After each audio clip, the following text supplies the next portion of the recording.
para siswa dimanapun kalian berada. Pada kesempatan kali ini kita akan belajar tentang sel elektrolisis.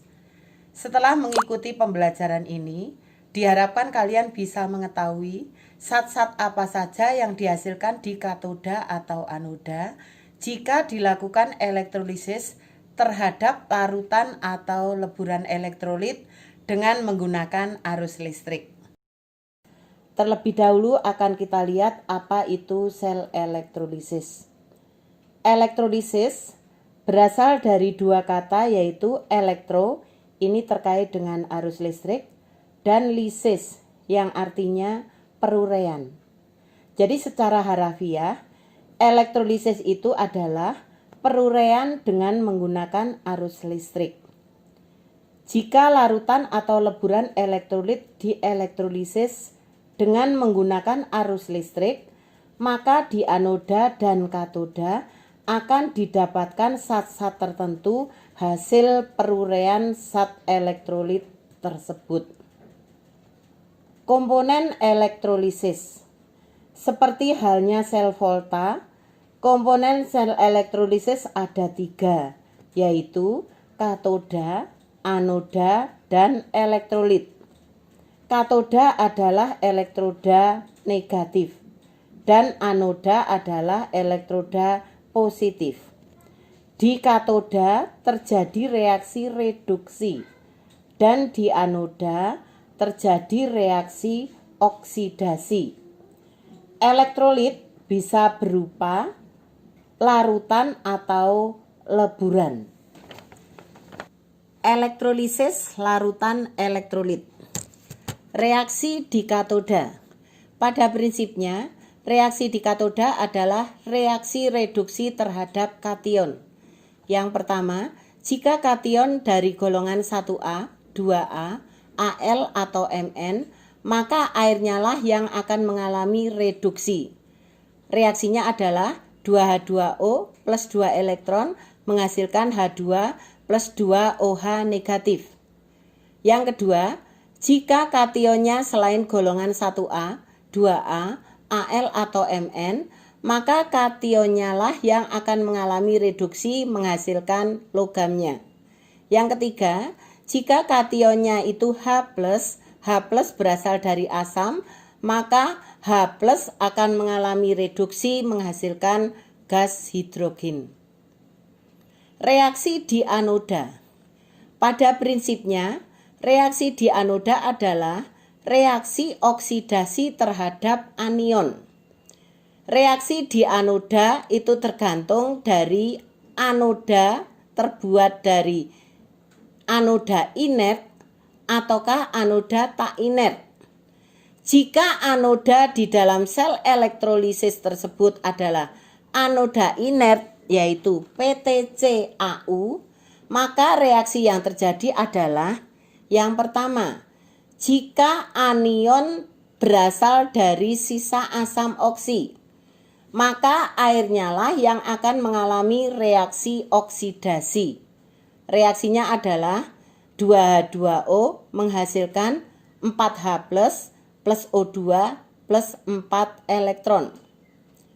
Yang kedua, jika anionnya itu ion halida atau X negatif, maka 2X negatif akan teroksidasi menghasilkan X2 plus 2 elektron. Jika anionnya itu OH negatif berasal dari basa, maka OH negatif akan teroksidasi menghasilkan H2O dan O2.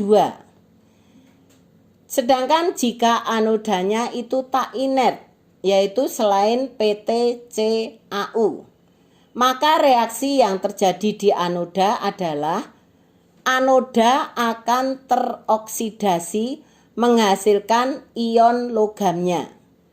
Di sini anoda akan larut. Reaksinya adalah M teroksidasi menghasilkan Mn positif plus N elektron. N itu adalah valensi logamnya. Sebagai contoh, kita akan melihat elektrolisis larutan natrium klorida dengan elektroda karbon. Elektroda karbon dicelupkan ke dalam larutan natrium klorida, maka akan menghasilkan reaksi. Yang pertama kita lihat dulu reaksi ionisasi dari natrium klorida. NaCl ini akan terion menghasilkan Na+ dan ion Cl negatif. Reaksi yang terjadi di katoda atau kutub negatif. Karena Na ini adalah logam golongan 1A, maka yang tereduksi bukan Na+ tetapi adalah airnya. Reaksinya adalah 2H2O plus 2 elektron menghasilkan H2 plus 2 OH negatif. Kemudian reaksi di anoda atau kutub positif. Anionnya adalah Cl negatif. Ini adalah salah satu anggota dari ion halida. Maka reaksinya adalah 2 Cl negatif menghasilkan Cl2 plus 2 elektron. Reaksi elektrolisisnya bisa dijumlahkan dari reaksi yang terjadi di katoda dan di anoda. Dengan catatan, jumlah elektron yang dilepas dan ditangkap itu harus sama. Nah, karena di sini jumlah elektron yang ditangkap dan yang dilepaskan itu sama, yaitu 2 elektron, maka reaksi elektrolisisnya langsung menjumlahkan dari reaksi yang terjadi di katoda dan anoda, yaitu 2H2O plus 2 Cl negatif menghasilkan H2 plus 2 OH negatif plus Cl2. Di katoda menghasilkan H2 dan OH negatif. Ini berarti larutan bersifat basa. Jadi di katoda ini akan terbentuk gelembung-gelembung gas H2 dan larutan jika ditetesi dengan PP atau fenolftalin, maka larutan ini akan berubah warnanya menjadi merah. Kemudian di anoda akan terbentuk gelembung gas Cl2. Sekarang akan kita lihat bagaimana kalau elektrolitnya itu bukan berupa larutan tetapi berupa leburan. Elektrolisis leburan elektrolit. Reaksi di katoda. Apapun kationnya ini akan tereduksi menghasilkan logamnya. Kemudian reaksi di anoda. Reaksi di anoda pada elektrolisis leburan elektrolit ini sama dengan reaksi di anoda pada elektrolisis larutan elektrolit. Sebagai contohnya, akan kita lihat elektrolisis leburan natrium klorida dengan elektroda platina. Reaksi yang terjadi, yang pertama kita lihat dulu reaksi ionisasinya. NaCl terion menjadi Na+ dan Cl negatif. Reaksi yang terjadi di katoda, apapun itu kationnya itu akan tereduksi sehingga Na+ tereduksi menghasilkan Na. Reaksinya adalah Na+ plus 1 elektron menghasilkan Na. Kemudian reaksi di anoda. Reaksinya sama dengan reaksi di anoda pada elektrolisis larutan NaCl.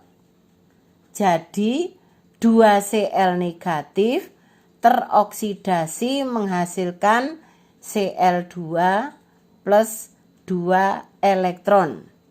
Jadi reaksi elektrolisisnya yaitu tinggal menjumlahkan reaksi di katoda dan anoda. Dengan terlebih dulu untuk reaksi di katoda ini kita kalikan 2 menjadi 2Na plus 2 elektron menghasilkan 2Na. Sehingga reaksi totalnya menjadi 2Na plus ditambah 2Cl negatif menghasilkan 2Na plus Cl2. Jadi perubahan yang terjadi pada sel elektrolisisnya di katoda ini akan menghasilkan logam Na. Sedangkan di anoda akan terbentuk gelembung gas Cl2. Kita lanjutkan dengan penerapan elektrolisis dalam kehidupan sehari-hari atau industri. Sel elektrolisis dapat digunakan untuk pembuatan bahan kimia, misalnya Na, Ca, H2, O2, dan masih banyak lagi. Kemudian bisa juga digunakan untuk pemurnian logam, misalnya pemurnian logam tembaga. Dan juga digunakan untuk pelapisan logam atau yang kita kenal dengan proses penyepuan atau electroplating. Nah, pada proses electroplating atau penyepuan logam, itu sebagai katoda adalah logam yang akan disepuh, logam yang akan dilapisi. Dan sebagai anoda adalah logam pelapis. Nah, logam pelapis ini akan mengalami oksidasi. Sedangkan sebagai elektrolitnya adalah ion positif yang sama dengan anodanya. Nah, ion positif inilah yang akan mengalami reaksi reduksi. Salah satu contoh penyepuan logam yang akan kita ambil adalah pelapisan besi oleh perak. Sebagai katoda atau kutub negatifnya adalah logam yang akan dilapisi. Dalam hal ini adalah besi atau Fe. Sebagai anoda atau kutub positifnya adalah logam pelapis. Dalam hal ini adalah perak atau Ag. Anoda ini akan mengalami oksidasi. Ag akan teroksidasi menghasilkan Ag+. Kemudian elektrolitnya adalah ion positif yang sama dengan anodanya. Anodanya Ag. Berarti elektrolitnya adalah Ag+. Misalnya kita ambil contoh larutan AgNO3. Nah, Ag+ akan mengalami reduksi menghasilkan ion Ag. Jadi kalau kita tulis reaksi yang terjadi adalah reaksi di anoda Ag teroksidasi menghasilkan Ag+ plus 1 elektron. Reaksi di katoda Ag+ tereduksi menghasilkan Ag. Jadi perubahan yang ada di dalam sel elektrolisis ini, anoda itu terbuat dari perak, anodanya akan larut menghasilkan Ag+. Jadi massa anoda itu akan berkurang. Kemudian di katoda terbentuk Ag. Katodanya terbuat dari Fe. Jadi yang terjadi adalah Fe atau besi dilapisi oleh perak. Nah, metode seperti ini disebut dengan metode pengorbanan anoda atau metode perlindungan katoda.